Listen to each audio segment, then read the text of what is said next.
Hello friends, welcome to my channel epic tales and devotional music. आज हम बात करेंगे क्यों भगवान शिव ने हनुमान जी के रूप में अवतार लिया।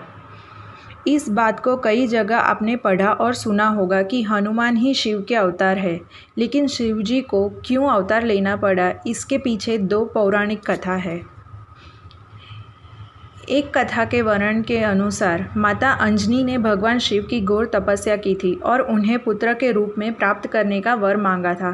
तब भगवान शिव ने पवन देव के रूप में अपनी रौद्र शक्ति का अंश यज्ञ कुंड में अर्पित किया था और वही शक्ति अंजनी के गर्भ में प्रविष्ट हुई थी। ऐसे भगवान शिव ने हनुमान के रूप में अवतार लिया।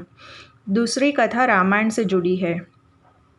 एक बार भगवान शिव की भी इच्छा हुई कि पृथ्वी लोक चलकर भगवान राम के दर्शन किए जाए। उस समय भगवान राम की आयु 5 साल की होगी। भगवान शिव के सामने समस्या यह थी कि वह अपने असली रूप में नहीं जा सकते थे। ऐसे में एक दिन शिव ने माता पार्वती से कहा, जानती हो पार्वती, मेरे राम ने पृथ्वी पर जन्म लिया है और उनके दर्शन की सेवा का मन हुआ है।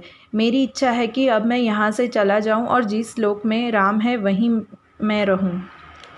यह सुनकर पार्वती विचलित हो गई और दुखी होकर बोली कि स्वामी, मुझसे ऐसी कौन सी गलती हो गई कि आप मुझे यहाँ छोड़कर पृथ्वी लोक पर रहने जा रहे हैं। उन्होंने कहा, स्वामी, आप यदि जाते हैं तो जाए, लेकिन आप एक बात सुन लीजिए कि मैं आपके बिना जीवित नहीं रहूँगी। पार्वती की यह बात सुनकर शिव को एहसास हुआ कि पार्वती भी मेरे बिना नहीं रह सकती और अगर मैं यहाँ से चला गया तो निश्चित रूप से पार्वती अपने प्राणों की बलि दे देगी।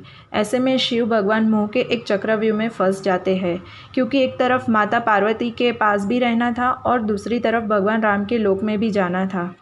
ऐसे में भगवान शिव ने अपने 11 रुद्रों का पूरा वर्णन पार्वती को बताया और बोले, देखो पार्वती, इन 11 रुद्रों में से एक रूप वानर का अवतार आज मैं लेने वाला हूँ।